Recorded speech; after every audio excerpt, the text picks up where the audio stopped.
오늘은 하나님의 전지하심 이런 제목으로 말씀을 함께 나누도록 하겠습니다. 아쉽게도 오늘과 다음 주까지는요, 사회적 거리두기 4단계의 지침에 따라서 부득불 비대면 예배로 드리게 되었습니다.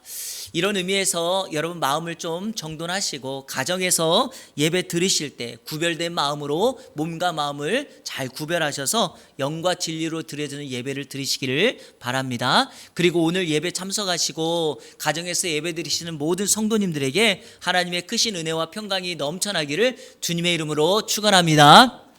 지난 주일까지 16주 동안 룻기 말씀을 살펴보았습니다. 그리고 오늘부터 방학 시즌 시작되고 휴가가 시작되는 주일이기 때문에 4주에 걸쳐서 시편 139편의 말씀을 함께 여러분들과 나누며 시편 139편에 나타나는 하나님의 성품, 하나님은 누구신가에 대한 말씀을 좀 나누려고 합니다. 자, 자막을 보시면서 에베소서 3장 18절 19절 말씀을 같이 한번 읽어보도록 하겠습니다. 바울 사도가 그리스도의 사랑이 어떠한지를 설명한 말씀인데요, 같이 읽겠습니다.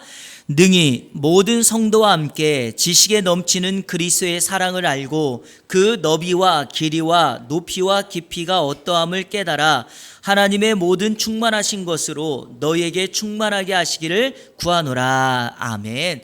바울 사도는 하나님으로부터 임한 그리스도의 사랑이 넓이가 있고 길이가 있고 높이가 있고 깊이가 있다라고 성도들에게 권면하고 하나님의 사랑을 이 정도까지 알았으면 좋겠다고 당부합니다. 여러분, 우리가 어떻게 해야지 하나님의 사랑, 그리스도의 사랑을 이렇게 깊이 깨달을 수 있겠습니까? 바로 그 방법은 하나님이 누구신가를 알면 됩니다. 오늘 바울 사도가 말하고 있는 하나님의 사랑의 넓이, 길이, 높이, 깊이는 하나님이 누구신가에 대한 알을 가지면 우리는 깨닫게 됩니다. 하나님은 측량할 수 없는 창조자이며 절대자이십니다. 하나님은 모든 것을 아시고 어디에나 계시며 못하시는 일이 없으십니다. 여러분, 이런 개념을 바로 하나님은 전지전능하다, 무소불위하다, 어디에나 계시다, 영원불변하다, 이런 하나님의 성품을 사용합니다. 요즘에 모 방송국에서 전지적 참견 시점이라는 예능 프로를 합니다. 이 전지적 참견 시점이 뭔지 아십니까? 말 그대로 모든 것을 안다라고 하는 개념으로 시작한 거죠. 전지적이라는 말은요, 모든 것을 다 알고 있다라는 의미고요. 참견은 간섭한다는 거죠.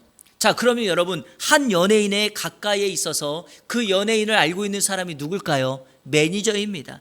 그러니까 매니저들이 자신의 시각과 자신의 시점으로 그 연예인을 잘 알고 있기 때문에 전지적 참견 시점, 그러면 매니저가 보는 관점으로 연예인에 대해서 알고 있는 모든 것들을 예능 프로에서 말하고 소개하는 것이 바로 전지적 참견 시점입니다. 그러니까 여기에 대한 전제 조건이 뭡니까? 매니저는 연예인에 대한 모든 것을 알고 있다라는 전제가 있어야 합니다. 그런데 한번 질문해 볼게요. 여러분, 매니저가 연예인과 늘 함께 다닌다고 해서 정말 그 매니저가 그 연예인의 모든 것을 다 알고 있을까요? 그렇지 않습니다. 연예인은요, 매니저와 함께 다니면서, 이 매니저는 연예인과 함께 다니면서 서로 대화를 하거나, 그리고 매니저가 바라보는 연예인의 이런 언어적인 습관, 행동, 그런 걸 보면서 저 사람은 이런 성격이고 저 사람은 이런 걸 좋아해 라고 말하는 거죠. 만약에 여러분 함께 다니더라도 연예인이 말하지 않는다면 매니저가 연예인의 어떤 생각, 어떤 것들에 대한 내용들을 알 수 있겠습니까?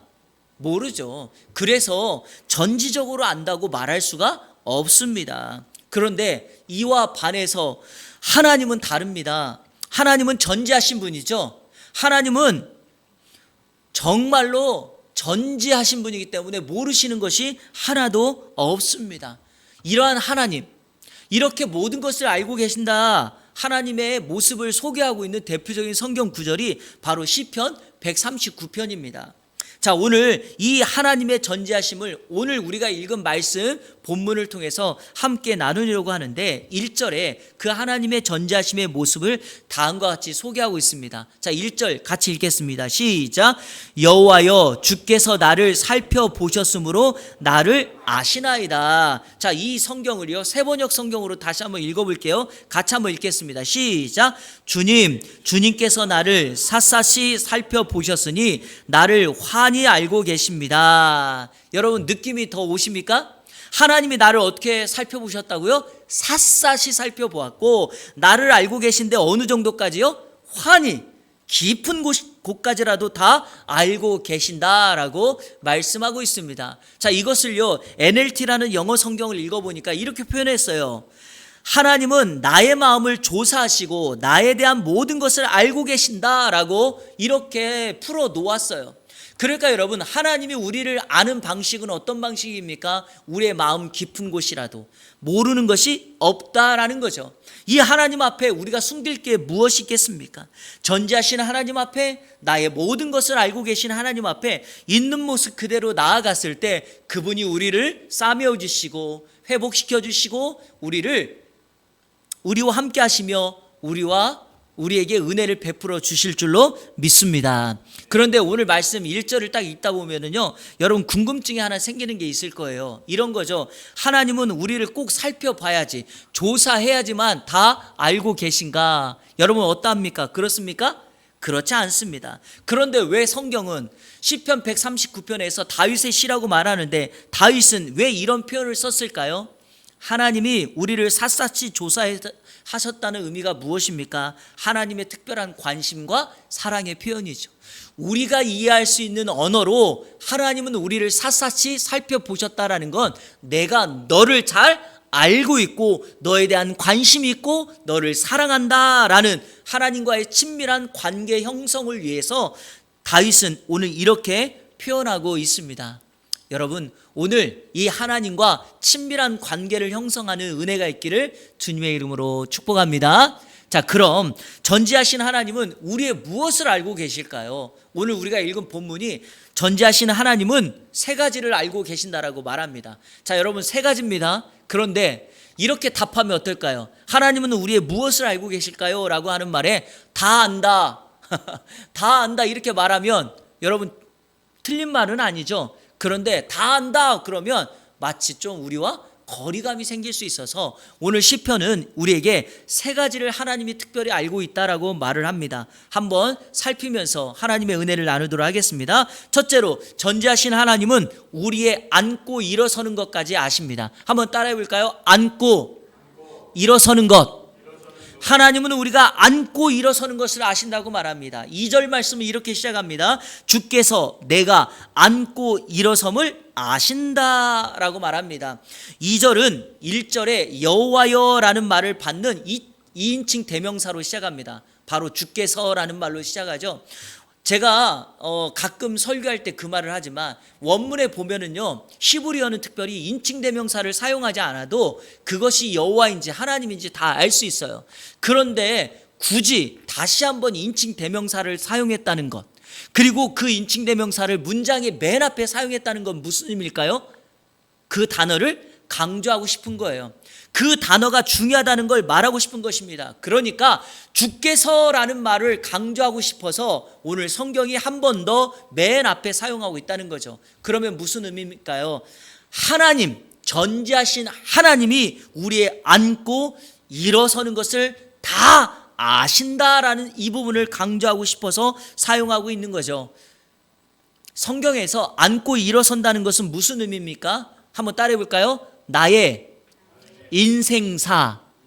그렇습니다, 여러분. 한 인간의 인생사를 설명할 때 앉고 일어선다라는 말을 성경은 사용합니다. 자, 제가 대표적인 성경 구절 2개만 살피면서 설명해 보도록 하겠습니다. 첫 번째 성경 구절은 신명기 6장 7절입니다. 신명기 6장은 우리가 잘 아는 것처럼 이스라엘 백성들의 자녀 교육, 쉐마 교육이라고 하는 내용입니다. 자, 7절 다 같이 한번 읽겠습니다. 시작.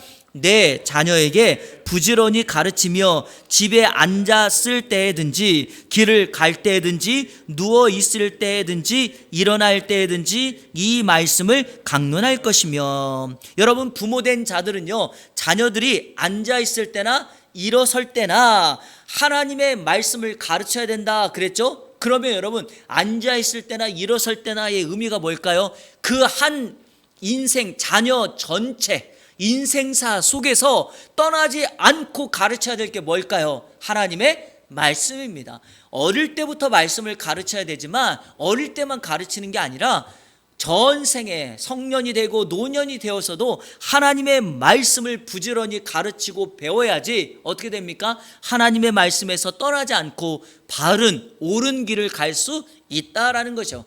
여러분 보십시오. 내가 나이가 어리다고 해서, 나이가 많다고 해서 늘 바른 선택합니까? 옳은 선택만 합니까? 그렇지 않죠. 어릴 때부터 노년에 이르기까지 하나님의 말씀을 듣고 배워서 그 말씀의 기준에 따라 선택한다면 어릴 때도 어린이들도 바른 선택을 할 수 있고요.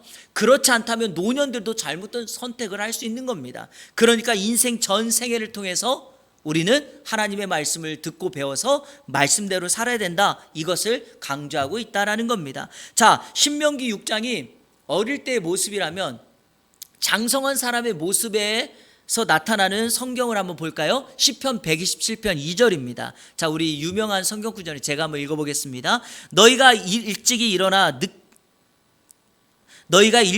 일어나고 늦게 누우며 수고의 떡을 먹음이 헛되도다. 그러므로 여호와께서 그의 사랑하시는 자에게는 잠을 주시는도다. 성전에 올라가는 노래라고 우리가 잘 알고 있는 시입니다. 여러분, 중요한 게 무엇입니까?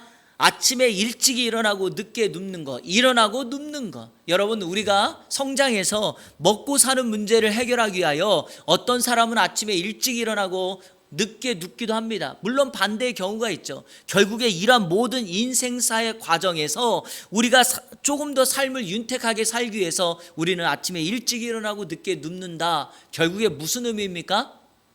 우리의 인생 전체를 말하고 있는 것입니다. 자, 카일 델리치라는 주석가는요, 이 부분에 대해서 앉고 일어섬을 다음과 같이 주석했습니다. 한번 우리 읽어보겠습니다. 시작. 앉는 것은 평안한 상태, 쉬는 상태를, 일어섬은 괴로운 상태, 일하는 상태를 나타내는 표현으로 삶의 총체를 가리킨다. 바로 이겁니다. 내 삶의 총체를 앉고 일어서는 이 두 단어로 설명하고 있습니다. 그러므로 이 나의 인생 전체를 걸쳐서 하나님은 전지하신 분이기에 나의 모든 것을 알고 계신다라는 것입니다. 지금 가정에서 영상으로 예배드리고 계신 성도님들, 앉고 일어서는 거 다 아십니다. 자리에 앉으셔서 온전하게 예배하시길 바랍니다. 여러분, 우리는요, 하나님이 우리의 인생사 전체를 알고 계신다면 이 하나님을 신뢰해야 되지 않겠습니까? 자, 중요한 것은 그런데 왜 우리는 이 하나님을 신뢰하지 못할까요? 세상에 보면 각 사람마다 신뢰 대상이 있습니다. 어떤 사람들은요, 아침에 일어나서 신문에 나와 있는 하루의 운세를 보면서 그 운세를 의지하며 살아갑니다. 어떤 사람은요, 한 해를 시작하며 보았던 점 또는 그 점을 점쳐준 무당이 써준 부적, 이런 것들을 신뢰하며 살아가는 사람도 있습니다. 어떤 사람은 돈을 의지하며 살아가기도 하죠. 지식을 의지하며 살아가기도 합니다. 사람마다 신뢰 대상이 있습니다. 그러나 성도는 이 전지하신 하나님, 내 인생 총체를 다 알고 계시는 하나님을 의지하고 신뢰할 때 우리는 바른 삶을, 건강한 삶을 살아갈 수 있게 될 줄로 있습니다. 그런데 이런 여러 다양한 사람들 가운데 정말 문제가 있는 사람들이 있어요. 그게 바로 누구냐? 이단이나 잘못된 종교 집단에 빠져서 그런 사람들을 맹신하며 따라가며 살아가는 사람들이 정말 문제입니다. 한때 우리나라에서 예수님이 몇년, 며칠, 몇 시에 재림한다고 사람들을 현혹하면서 미혹하면서 가르쳤던 이단 다미성교회가 있었죠. 그리고 또 한동안, 지금도 마찬가지지만 귀신론을 주장하면서 귀신을 축사한다고 사람들을 속이고 미혹하면서 지금도 여전히 집회를 열고 있는 이 예수중심교회 이초석, 그리고 자신이 보혜사고 재림 예수라고 자처하면서 난해한 성경을 풀이하면서 사람들을 유혹하고 교회를 무너뜨리고 있는 이 신천지의 이만희, 이런 사람들이 대표적으로 큰 문제들입니다. 그런데 정말 아쉬운 것은, 그리고 우리가 안타깝게 생각해야 될 것은, 저 사람 참 이성인인데, 저 사람 신앙생활 오래 한 사람들인데, 그런 사람들이 여기에 빠져가지고요 계속해서 자신의 삶을 무너뜨린다는 것입니다. 여러분, 이런 사람들은 아예 멀리해야 됩니다. 이런 사람들을 가까이 하면 안 됩니다. 맹신하거나 의지해서는 안 됩니다. 우리는 오직 나보다 나를 더 잘 아시는 전지하신 하나님께 내 삶을 의탁하고 신뢰할 때 그분이 우리의 진정한 피난처가 되어주시고 우리의 안전한 요새가 될 줄로 믿습니다. 이번 한 주간 전지하신 하나님이 나의 삶의 총체, 안고 일어섬을 알물 고백하며 이 하나님 앞에 나의 모든 것을 맡기며 살아가는 이 안에 성도님들 되시기를 주님의 이름으로 축원합니다. 둘째로, 전지하시는 하나님은 우리의 생각과 행위까지 아십니다. 한번 따라해 볼까요? 나의 생각, 행위 아신다. 자, 우리 2절과 3절 같이 한번 읽겠습니다. 시작. 주께서 내가 앉고 일어섬을 아시고 멀리서도 나의 생각을 밝히 아시오며 나의 모든 길과 내가 눕는 것을 살펴보셨으므로 나의 모든 행위를 익히 아시오니. 아멘. 2절에 생각을 안다 그랬는데 이거는 정확한 표현은요, 생각하고 있는 것을 안다, 이런 표현입니다. 사랑과 하나님의 분명한 차이가 바로 여기죠. 때때로 함께 사는 부부, 친한 친구 사이에 이런 말을 많이 합니다. 당신의 눈빛만 봐도 뭘 생각하고 있는지를 다 안다라고 말하는 분들이 계십니다. 여러분 중에 이런 경험 해보신 적 있죠?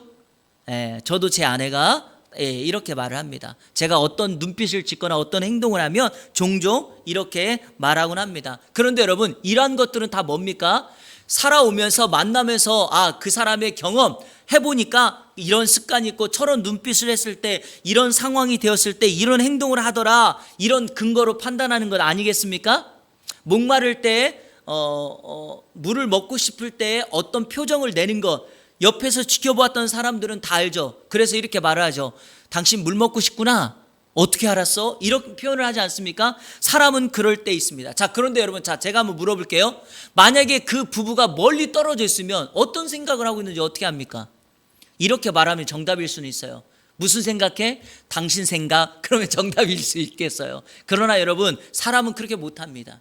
그러나 하나님은 압니다. 왜? 하나님은 전지하신 하나님이기 때문에 우리가 생각하고 있는 것을 아시죠. 그러니까 오늘 성경도 이렇게 말하지 않습니까? 멀리서도 나의 생각을 밝히 아신다. 여러분, 바로 이분이 하나님입니다. 이분이 우리가 믿고 있는 전지하신 하나님이죠. 그러기에 여러분, 하나님 앞에서 열 길 물속은 알아도 한 길 사람 속은 모른다는 말은 결코 통할 수가 없습니다.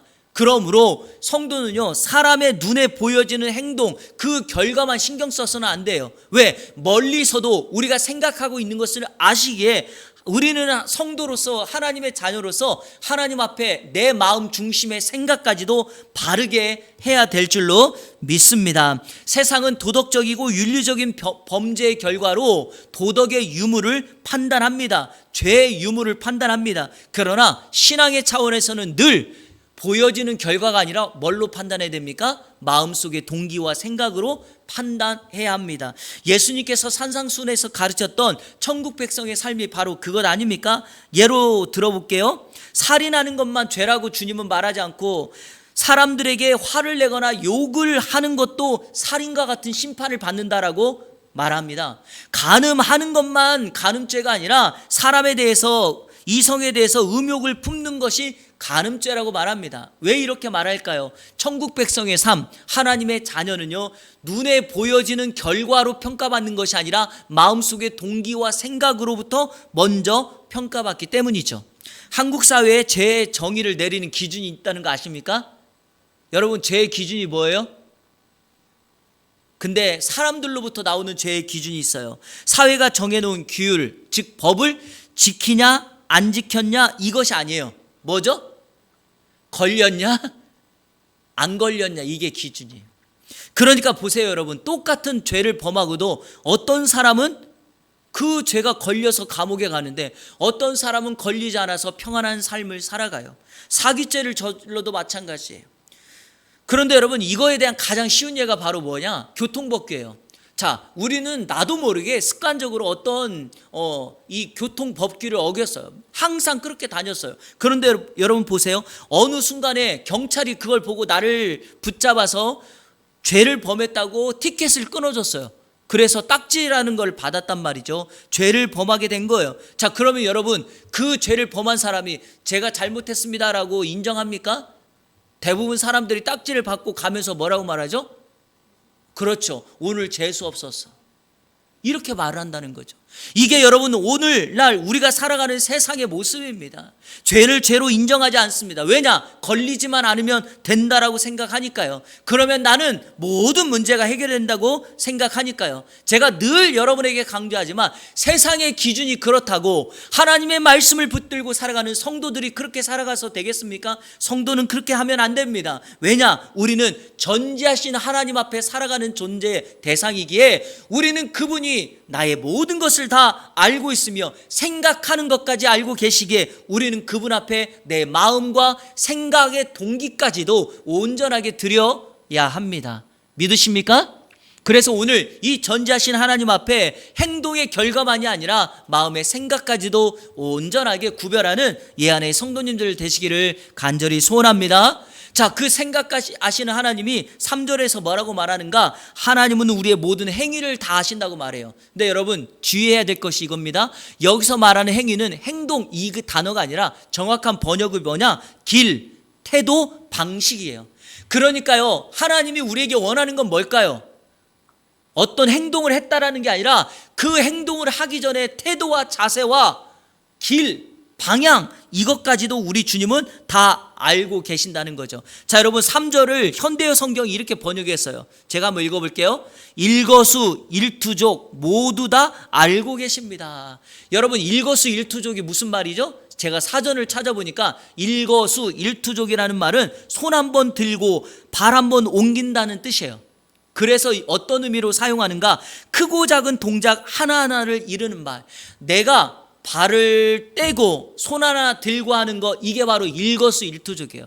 하나님은 우리의 일거수일투족을 아는데 여러분 그 일거수일투족이 이렇게 했다라는 게 아니라 그 방향으로 가는 이유, 자세, 태도, 이것까지도 우리 주님은 다 알고 계신다라고 말합니다. 저는 그래서 이 부분을 이렇게 이해해요. 우리가 신앙적인 차원을 뛰어넘어 우리 한국 사회가 속히 회복해야 될 모습이 저는 이 부분이라고 생각합니다. 무슨 말이냐면 뭔가 성공의 결과물을 내기 위해서 그것을 위해서 노력하는 건 좋은데 그 노력을, 그 결과를 얻어내기 위해서 주변 사람들을 쉽게 생각하고 주변의 어떤 환경이나 조직을 무너뜨리고 약자들을 넘어뜨린다면 그게 진짜 성공이겠는가라는 생각입니다. 제가 사실 어떤 회사를 운영하는 건 아니어서 회사나 공장의 깊은 속까지는 잘 모르겠지만 이런 거는 잘못됐죠. 인건비나 시설비를 아끼기 위해서 회사를 위해서 일하는 노동자들의 안전망을 구축하지 않는 것. 그래서 여러분 보세요. 일주일 동안 계속 뉴스를 보면 반복적으로 끊이지 않고 나오는 게 바로 뭡니까? 시설 노동자들의 사망 소식 아닙니까? 회사들이 왜 안전망이 있는데도 안 합니까? 인건비 때문에. 그 시설을 만들면 그 몇 사람 때문에 그런 돈을 들인다는 건 회사 입장에서 낭비라고 생각하고 손해라고 생각하는 것 아니겠습니까? 그러니까 지금 국회에서 중대재해법을 빨리 만들려고 하는 이유가 무엇입니까? 아무리 회사가 돈을 버는 것도 중요하지만 같이 일하는 노동자들에 대한 안전 사회망을 구축하라는 것 아니겠습니까? 우리는 여기까지도 생각해야 된다는 거예요. 제가 목회자로 부교육자 생활을 참 오래 했는데요. 가끔가다 제가 마음에 참 이 안타까움이 드는 것 중에 하나가 뭐냐? 교회에 이렇게 사역을 가게 되면 담임 목사님들이나 장로님들 중에 교역자들을 마치 월급쟁이나 회사의 부하 직원처럼 생각하는 분들이 있어요. 여러분 그거 정말 잘못된 생각입니다. 그런 것들은 오늘 본문에 나오는 하나님이 우리의 행위를 아신다는 것에 다 걸리는 부분이에요. 하나님이 우리가 어떤 태도, 어떤 방향으로 가고 있는지 다 아신다고 그랬는데 그런 것들을 잘못하고 있는 것입니다. 자, 사무엘상 16장 7절 우리 너무 잘 아는 말씀 아닙니까? 여호와께서 사무엘에게 이르시되 그의 용모와 키를 보지 말라. 내가 이미 그를 버렸노라. 내가 보는 것은 사람과 같지 아니하니 사람은 외모를 보거니와 나 여호와는 중심을 보느니라 하시더라. 이게 문제입니다, 여러분. 사람들은 늘 눈에 보이는 것을 생각하고 좋게 여기기 때문에 사람들이 나를 어떻게 대하고 어떻게 생각하고 어떻게 바라보느냐, 그러니까 좋은 집, 좋은 차, 좋은 음식을 먹고 성공했다라고 하는 말을 듣기를 원하지만 하나님에게는 그게 정말 중요한 게 아니에요. 하나님에게는 하나님 마음과 같은 그 마음이 있느냐를 중요하게 보시는 거예요.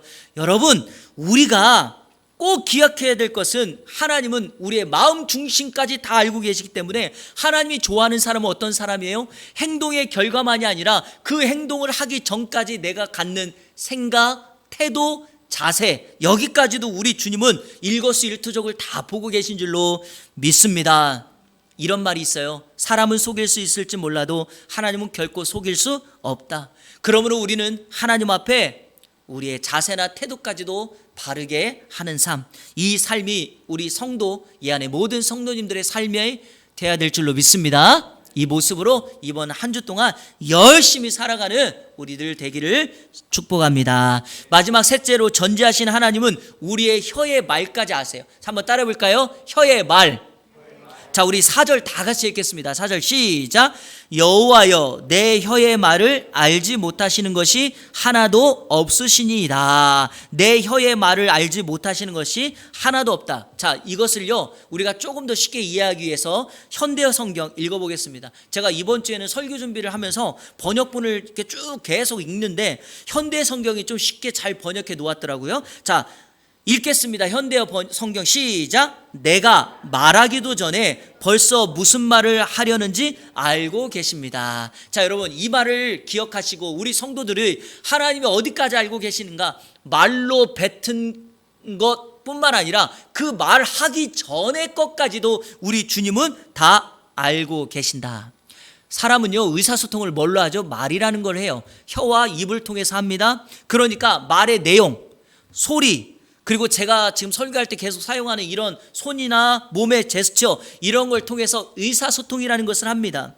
그런데 여러분, 하나님은요 우리가 말하지 않고 침묵하고 있어도 우리가 말하고자 하는 내용, 그 모든 것을 다 알고 계신다고 말씀하십니다. 정말 믿으십니까? 2003년도에 나왔던 영화 중에 브루스 올마이티라는 영화가 있어요. 제가 가끔 가다가 이 얘기를 하는데, 왜냐하면 이 브루스 올마이티가 전능자라는 말이거든요. 그러니까 이게 무슨 말이냐면 브루스가 전능자가 되었다, 이런 뜻이에요. 자, 2003년도에 상영된 영화고 짐 캐리라고 하는 미국의 유명한 영화 배우가 주연한 영화입니다. 자, 이 사람이 영화 속의 이름이 브루스예요. 그런데 이 사람은요 한 지방 방송국의 기자인데 항상 자기 상황을 불평하고 원망해요. 나는 왜 기자밖에 되지 못했을까? 저 앵커가 돼야 되는데, 저렇게 좋은 집에 살아야 되는데 늘 불평하고 원망합니다. 그러면서 늘 하늘에다 대고 하나님께 원망, 불평하는 거예요. 그런데 영화 내용이 뭐냐면 이런 거예요. 일주일 동안 전능자가, 그러니까 하나님이 브루스에게 네가 한번 전능자가 해보라고 맡긴다는 그런 내용의 영화예요. 그런데 여러분, 이 브루스가 전능자가 되자마자 첫 번째 한 일이 뭔지 아십니까? 자신을 늘 따가운 시선으로 보았던 이 방송국의 앵커 있잖아요, 아나운서가 방송을 진행하는데 그 옆에서 이렇게 조절해가지고 어떻게 하냐, 갑자기 말을 하려고 그러면 입을 삐뚤어지게 하고 말을 하는데 영어가 아니라 이상한 외계어 같은 말이 나오는 거예요. 제가 그걸 보면서 전능자는 저렇게 할 수 있나 보다라는 생각이 들었어요. 그걸 보면서 이 성경이 생각났거든요. 왜? 혀의 말, 우리가 말하기 전에 말하는 것까지도 주님은 다 아신다 그랬잖아요. 자, 여러분, 세상의 전능자는 그럴 수 있다니까요. 자, 그러면 하나님은 영화처럼 우리의 막 입을 꼬고 우리가 말하는 언어를 외계어처럼 바꿉니까? 그게 아니라 하나님이 우리에게 말씀하시는 내용은, 우리가 성도라면 사람에게 말을 내뱉기 전에 그 말이 그 사람에게 어떻게 들려질 건가, 그 말이 그 사람을 격려하고 위로하고 세우는 말인가, 아니면 그 사람을 따갑게 해서 부정적이고 그 사람을 비난하는 말일까를 생각해 보라라는 것입니다. 왜냐? 이유가 있어요. 우리가 누군가에게 말할 때 그 사람 앞에서만 말하는 게 아니라 그 말하는 환경, 그 말하는 시간에 우리 하나님이, 전지하신 하나님이 우리와 함께 계시기 때문에 우리 성도들은 늘 누군가하고 대화할 때 바로 하나님이 나와 함께하고 있다는 의식을 하면서 살아야 합니다. 자, 이런 의미에서 제가 좀 약간 재미난 내용을 여러분에게 한번 소개해 드리도록 하겠습니다. 우리나라에서 범죄가 주로 발생하는 장소가 어딘지 아십니까? 장소. 사람들이 왕래하지 않는 장소예요. 그러니까 사람들이 없는 곳이에요.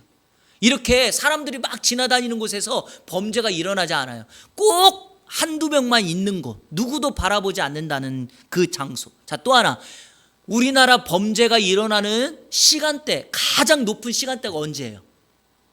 새벽 시간이에요. 사람들이 다니지 않는 시간. 자, 그러면 자 보세요. 왜 우리나라 범죄가 사람들이 다니지 않는 장소, 사람들이 다니지 않는 시간대에 일어날까요? 죄를 범하는 사람들이 주로 가지고 있는 생각이 뭐냐? 사람들이 보지 않는 곳에서 죄를 범하면 내 죄가 들키지 않을 거라고 생각하는 거예요. 그래서 여러분 사람인 거예요.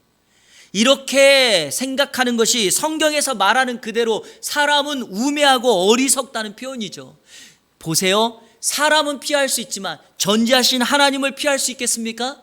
하나님께 도망갈 수 있겠습니까? 사람만 괜찮으면 그 죄를 바라보고 계시는 하나님은 괜찮다라고 말하겠습니까? 사람은 피할 수 있어도 하나님은 피할 수 없고 두 눈 시퍼렇게 뜨고 바라보고 계시는 하나님이 그 사건 현장에 있기에 사람은 우매하여 그런 범죄를 저지르는 거죠. 그러기에 제가 오늘 여러분에게 강조하고 싶은 것은 이거예요. 성도는 하나님이 나와 함께 계시다, 하나님이 나를 떠나지 않는다는 이 고백으로 오늘 이 말씀을 우리의 삶에 내 개인에게 적용해야 될 줄로 믿습니다. 오늘 하나님의 전지하심 세 가지를 여러분에게 말씀드렸죠. 첫 번째가 뭐였습니까? 하나님은 뭐까지도 아세요? 앉고 일어서, 우리의 인생사. 두 번째, 하나님은 뭐까지 아세요? 생각, 행위까지도 아시고, 세 번째요? 그렇죠. 우리 혀의 말까지 아십니다. 자, 이 내용을 가지고 마지막으로 다윗은 그 하나님을 찬양하고 고백하고 있습니다. 그게 바로 5절과 6절이고요. 두 가지로 하나님을 고백합니다. 자, 먼저 첫 번째, 전지하신 하나님이 나를 붙잡고 계신다고 그는 고백합니다. 자, 5절 같이 읽어볼까요? 시작. 주께서 나의 앞뒤를 둘러싸시고 내게 안수하셨나이다. 앞뒤를 둘러쌌다는 것은 보호막을 쳐줬다는 거고요, 안수했다는 것은 나를 붙잡아 주신다는 겁니다. 축복한다는 겁니다. 그러니 전지하신 하나님은 우리 인생의 형편, 상황, 모든 여건을 가장 잘 아시기에 나를 가장 안전하게 붙잡아 주시는 줄로 믿습니다. 저희가 오늘 찬송가 불렀던 것처럼 피난처는 우리 하나님 앞인 줄로 믿습니다. 그 하나님이 한번 우리를 붙잡아 주시면 우리를 결코 포기하지 않습니다. 자, 성경 요한복음 10장 28절 29절 한번 보실까요? 내가 그들에게 영생을 주노니. 자, 목자 되신 예수님이 이렇게 말합니다. 내가 그들에게 영생을 주노니 영원히 멸망하지 아니할 것이요 또 그들을 내 손에서 빼앗을 자가 없느니라. 그들을 주신 내 아버지는 만물보다 크심에 아무도 아버지 손에서 빼앗을 수 없느니라. 전지하신 하나님 아버지가 우리를 붙잡고 계시면 빼앗을 자가 있다 없다? 없다. 바로 다윗은 그 하나님을 이렇게 고백하고 있습니다. 자, 두 번째, 다윗이 고백하고 하나님을 찬양하는 내용, 그것은 바로 하나님의 지식이 기이하다, 너무 높다라는 거예요. 자, 6절 말씀 우리 다 같이 한번 읽겠습니다. 시작. 이 지식이 내게 너무 기이하니 높아서 내가 능히 미치지 못하나이다. 여러분, 하나님을 알아가는 지식은요, 나를 새롭게 해요. 왜? 너무 경이로워서. 그러니까 우리가 성경을 공부할 때마다 하나님을 알아가기 시작하면 새로운 지식의 눈이 떠지면 은혜가 되고 관점이 바뀌고 내 삶의 질이 바뀌게 되고 마치 영의 눈이 활짝 열리는 것과 같습니다. 그래서 제가 여러분에게 권면합니다. 하나님을 아는 지식을 쌓으십시오. 하나님을 알아가는데 우리 인생을 투자하시길 바랍니다. 하나님을 알아가는 지식이 쌓이면 세상의 관점, 세상의 것에 곁눈질하지 않습니다. 예수님의 제자로 3년 동안 예수님 가장 측근에서 예수님과 함께 살고 기적을 보았고 먹고 자고 했던 베드로가 있습니다. 그런데 여러분, 베드로가 예수님에 대한 지식이 없어서 무지해서 위기의 순간에 예수님을 부인하고 저주했던 것 기억나시죠? 그런데 그가 부활하신 예수님을 만난 이후에 예수님과 깊은 교제, 친밀한 교제를 통하여 그분이 누구인가를 알아가기 시작하니 부활하신 주님, 살아계신 주님, 영원한 하나님인 것을 그가 깨닫는 순간 그의 인생이 달라지며 삶의 태도, 삶의 자세가 완전히 달라지고 그가 마지막으로 쓴 성경 마지막 절, 즉 베드로후서 3장 18절에 우리 성도들에게, 오고 오는 세대에게 다음과 같은 권면을 하고 있습니다. 자, 우리 마지막으로 이 성경 구절 다 같이 읽겠습니다. 시작. 오직 우리 주 곧 구주 예수 그리스도의 은혜와 그를 아는 지식에서 자라가라. 영광이 이제와 영원한 날까지 그에게 있을지어다. 아멘. 사도 베드로의 마지막 고백이 무엇입니까? 예수 그리스도를 알아가는 지식에서 뭐해라? 자라가라. 지식을 쌓아라. 지식대로 성숙해라. 이것을 우리에게 권면하고 또 무엇을 말합니까? 하나님을 알아가는 그 모든 영광이 우리 주님께만 있다. 여러분, 이것을 고백하지 않습니까? 이 고백이 저와 여러분의 고백이기를 소원하며 모든 영광이 영원토록 주님께만 있음을 만방에 선언하며 이번 한 주간도 승리의 삶을 살아가는 우리 이 안에 모든 성도님들 되시기를 주님의 이름으로 축원합니다. 오늘 가정에서 함께 예배하는 우리 모든 성도님들에게 예수 그리스도를 알아가는 지식에서 늘 자라가며 모든 영광이 영원히 주님께만 있음을 늘 고백하는 이번 한 주간 되시기를 주님의 이름으로 축원합니다. 우리 다 같이 찬양하도록 하겠습니다. 결단의 찬양. 나를 지으신 주님 내 안에 계셔. 처음부터 내 삶은 그의 손에 있었죠. 자, 보세요. 내 이름 아시죠? 내 모든 생각도 아시죠? 내 흐르는 눈물 그가 닦아주시죠. 그래요, 여러분. 주님은 내 이름을 불러주세요. 그리고 내가 하는 모든 생각까지도 아세요. 왜? 우리가 믿고 있는 하나님은 전지하신 하나님이기 때문에. 이번 한 주간 이 하나님이 인식하고 의식하면서 살아가는 우리 모든 성도님들 되기를 축복합니다. 함께 찬양하며 결단하며 고백하겠습니다.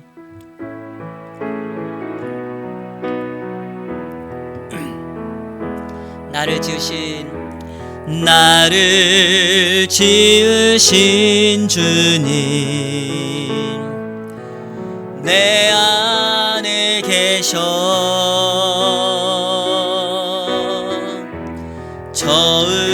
처음부터 내 삶은 그의 손에 있었죠. 내 이름 아시죠, 주님? 내 이름 아시죠. 내 모든 생각도 내 흐르는 눈물 그가 닦아주셨죠. 그는 내 아버지, 그는 내 아버지. 난 그의 소유, 난 그의 소유.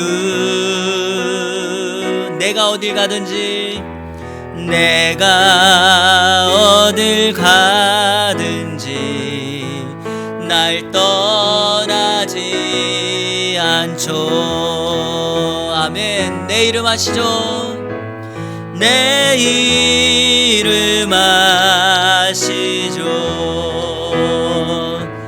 내 모든 생각도 아바라 아바라 부를 때 그가 들으시죠.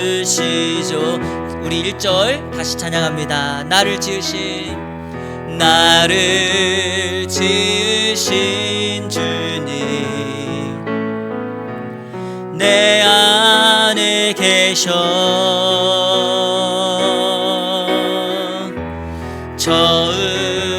처음부터 내 삶은 그의 손에 있었죠. 내 이름 아시죠? 내 이름 아시죠. 내 모든 생각도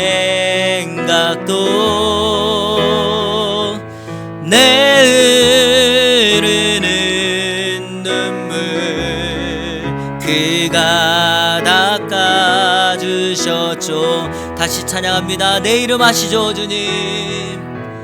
내 이름 아시죠. 내 모든 생각도 내 모든 생각 내 흐르는 눈물 내 흐르는 눈물 그가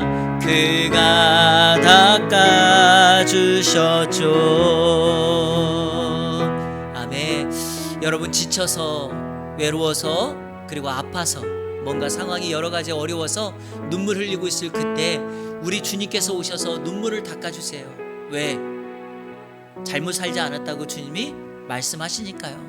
우리의 모든 형편을 다 알고 계시니까요. 그래서 우리 성도들은 언제나 세상과 타협하는 것이 아니라 주님의 길을 따라가는 것입니다.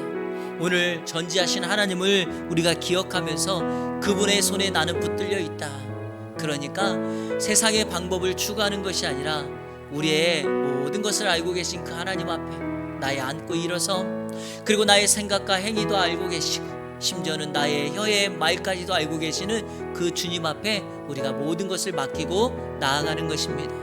코로나 팬데믹으로 어려운 시간을 보내고 있지만 이러한 때일수록 여러분 모든 것을 주님께 맡기시고 이번 한 주간도 그분 의지하며 전지하신 하나님 의지하며 승리의 삶을 살아가게 해달라고 우리 시간에 다 같이 기도하시고 또 우리의 모든 여건을 아시는 주님 앞에 우리의 형편과 상황을 부탁하고 맡기시고 의지하십시오. 하나님 이 문제 때문에 아픕니다. 속히 해결하여 주옵소서.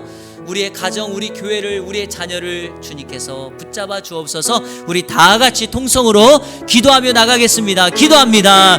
하나님 감사합니다. 오늘 주신 말씀 따라 전지하신 하나님을 살펴보았습니다. 우리 하나님은 나의 안고 일어섬을 아시며 내가 생각하는 것 나의 행위까지도 아시며 내 혀의 말까지 다 아신다고 말씀하셨습니다.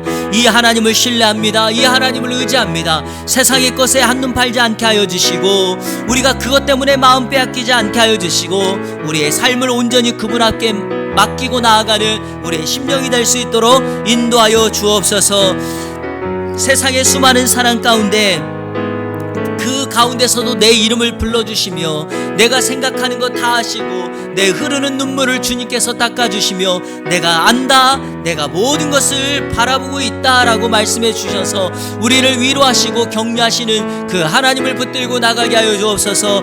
우리 사랑하는 성도들을 기억하여 주시고 이번 한 주간의 삶에서도 전지하신 하나님을 신뢰하며 함부로 말하지 않게 하여 주시고 인생사에 정말 주님을 모셔드리고 정말 우리가 마음의 생각까지라도 그분께 주님께 다 맡기고 나아가는 우리 이 안의 성도들 될 수 있도록 인도하여 주옵소서. 한 주간의 삶을 승리케 하여 주시고 이번 한 주간도 안전하게 지켜보아여 주시고 다윗이 고백하였던 것처럼 내 앞과 뒤에서 둘러주셨다고 말씀하셨던 것처럼 이번 한 주간 그렇게 우리 성도들을 둘러 진쳐주시고 보호하셨다가 우리가 또 주일에 함께 만나 예배할 수 있는 그 시간을 경험할 수 있도록 인도하여 주옵소서.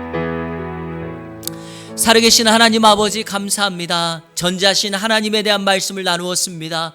이 하나님을 늘 인식하고 의식하며 살아갈 수 있도록 인도하여 주옵소서. 이번 한 주간도 나의 인생사 안고 일어섬을 하시며 나의 생각과 행위까지도 아시며 나의 혀의 말까지 아시는 그 주님 앞에 모든 것을 신뢰하고 의지하며 맡기며 살아가게 하여 주시고 내 흐르는 눈물을 닦아주시는 그 주님 앞에 모든 것을 맡기며 나아가는 이 안에 성도들 될 수 있도록 인도하여 주시옵소서. 모든 것을 우리 주님께 의탁하옵고 살아계신 예수 그리스도의 이름으로 기도하옵나이다. 아멘.